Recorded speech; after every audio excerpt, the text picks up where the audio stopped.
Hi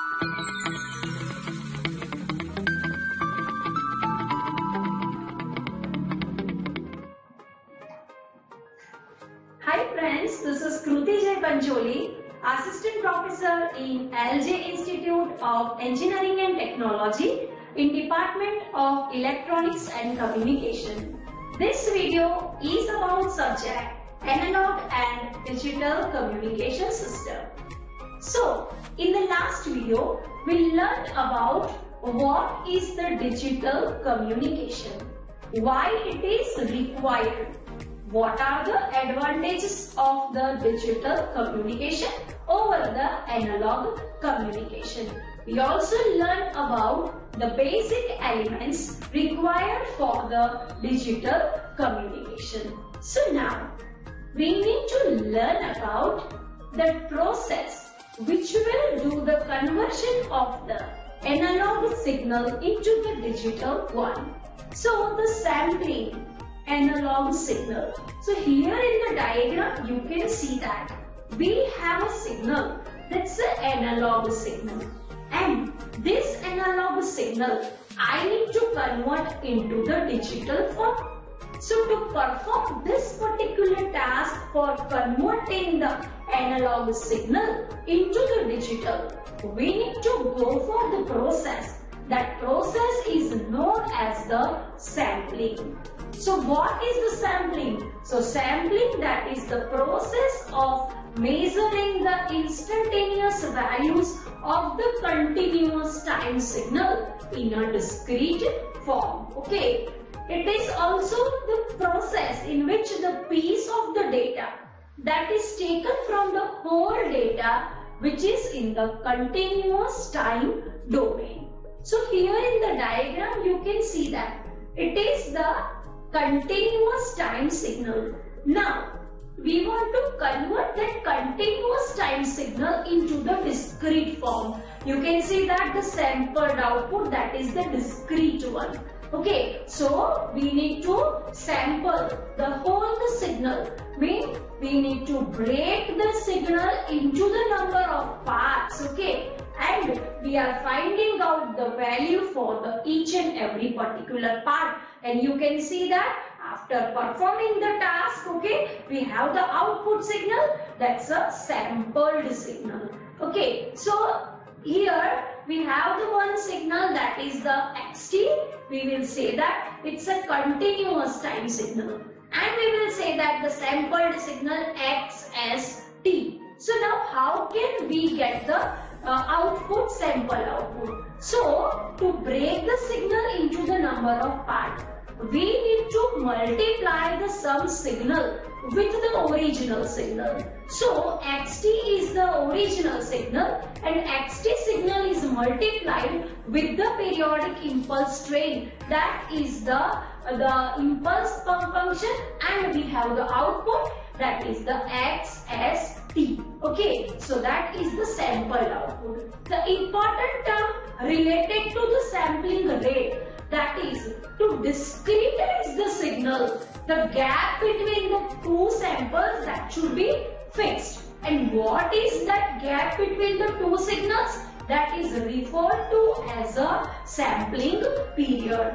And the reciprocal of that sampling period is known as the sampling frequency. So sampling frequency, that is the fs, is equal to 1 upon ts. Okay, so this is the sampling rate. Okay, and sampling frequency, that can be also known as the sampling rate. Okay, and this sampling rate, that denotes us that how many samples, okay, mean the number of samples that taken per second, okay, or for a finite set of the values. Okay, so whenever for an analog signal to be reconstructed from the digital signal, the sampling rate should be highly considered, because the analog signal we have taken, we have the sampled output. Now we want to make the discrete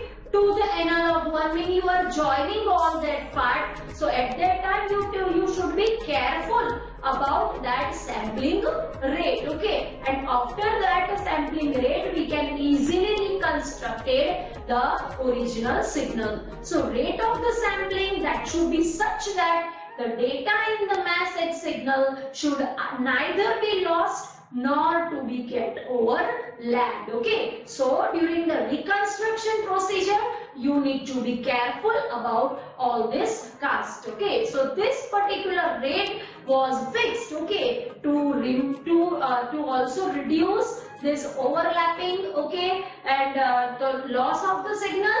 Okay, we need to again follow the rate which is known as the Nyquist rate. Okay, so what is the Nyquist rate? The Nyquist rate means suppose the signal is a band limited with a no frequency component higher than the W hertz. Okay, W is the highest frequency suppose. Okay, then for effective reproduction of the signal, the sampling rate that should be always twice the highest frequency. Okay, so we can say that the Fs, that is the sampling rate, okay, that is equal to or greater than twice W is the highest frequency, so it's the highest frequency. So this way you can say that the Fs is greater than equal to 2W, where Fs is the sampling rate, W is the highest frequency,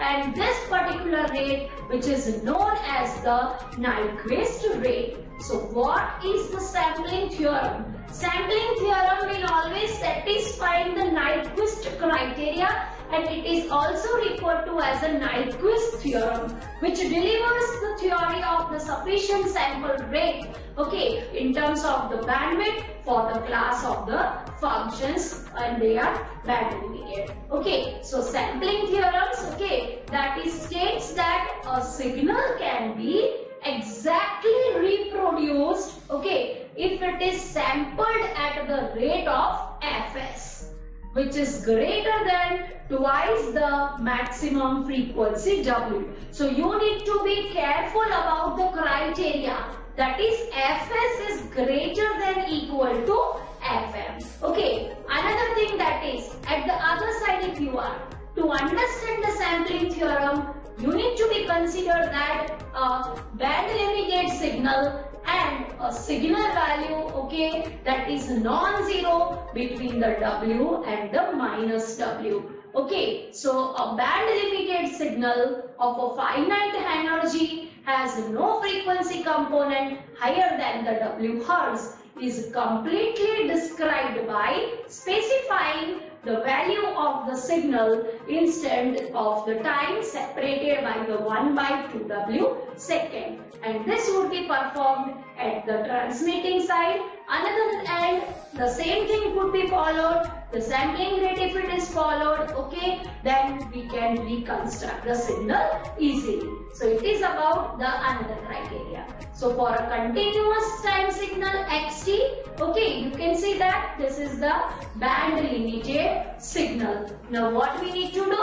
Okay, if the Nyquist criteria that is satisfied, what we have? We have the signal that is a sampled, okay, higher than the 2W in the frequency domain, and you can see that the whole continuous signal, and what we have? We have the discretized output at here. So now the Fourier transform of this particular signal that is referred to as a x of s omega is equal to 1/Ts sigma n is equal to minus infinity to infinity x of omega minus m omega 0.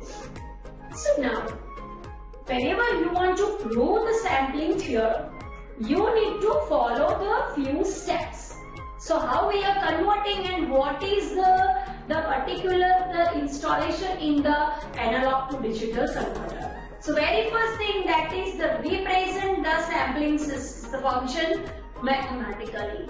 Second, represent the sample signal x delta t. Then after, the obtaining the Fourier transform of the sampled signal. Then the reconstruction from the samples.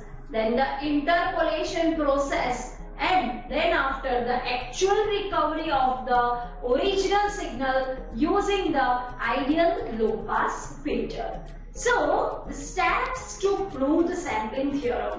So here I said how to convert that analog signal into the digital one. So we need to multiply my xt signal with the impulse signal. So xt is the continuous time signal and delta t we are considering it's a impulse train. So they will multiply and will generate the signal which is known as the x delta of t. Okay, so here in the diagram you can see that the continuous time signal is there. We have the impulse train. Okay, we have taken that period that is a larger one, that is why you can see that it's kind of the unit pulses. Okay, so multiplying each of this impulse train with the continuous signal, we can have the signal that is the discrete one. Okay, so this is what it's the sampled output. So now first step, that is the representing the sampling function.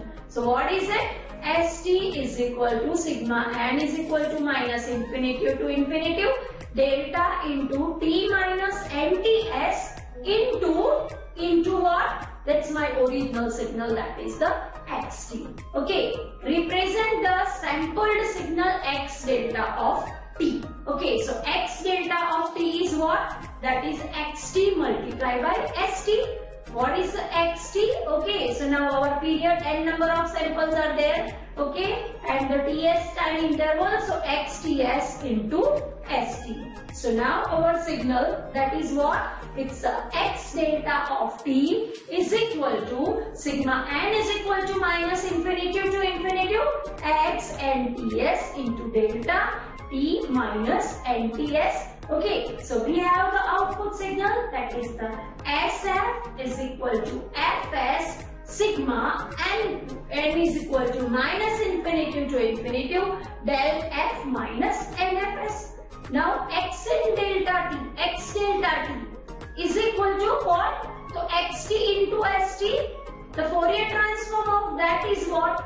X delta of f is equal to xf into sf. Okay, so x delta of f is equal to x of f into fs, the whole term that we are putting over here.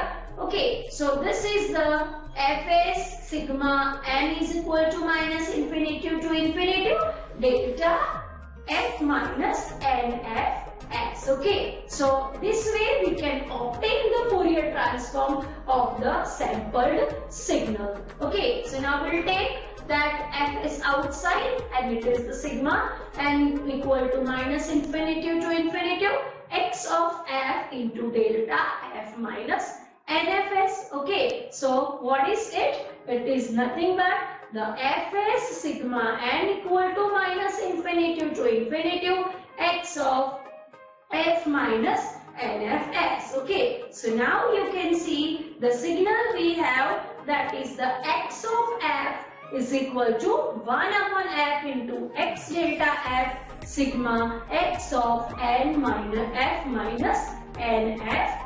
Okay, so now in the range of the minus w to w we have the particular signal. Okay, so xf is equal to 1 upon fs x delta of f, but what is the fs? Fs is the 2w. So by putting all this thing, we can have the signal at the output side. Okay, now we have the sampled output. Now from the sampled output, we need to construct the original signal. So here you can see that we have the ideal low pass filter and input for the low pass filter, that are the samples, and output, that is the analog signal GP. Okay, so now the last one, that is the graphical representation in the interpolation process. So you can see that the xt signal we have, after applying that the sampling process, what we have, I have divided that every particular the form. Okay, here I have the particular sample values. Okay, and if the particular criteria that won't follow, all the samples, they are overlapped, and that overlapping of the signal, which is referred to as a aliasing. Okay, so actual recovery of the XT using the ideal low pass filter. So now we have the sample output. By passing them from the reconstruction filter, we can have the original signal that back. Okay, so if the Nyquist criteria that won't follow during the transmission, okay, during the designing, then the aliasing error that will occur. So in practice, a message signal is not strictly band limited, with the result that some degree of undersampling is encountered, as a consequence of which aliasing is produced by sampling process. So while the Fs is less than 2W, the aliasing or the overlapping of the signal would occur. So you can see over here that if the criteria, okay, that won't follow, what happened? Here you can see that the overlapping of the two signals that would be there, and whichever the overlapped part is there, that can be also removed or that is lost. Okay, so that's nothing but that's results in form of the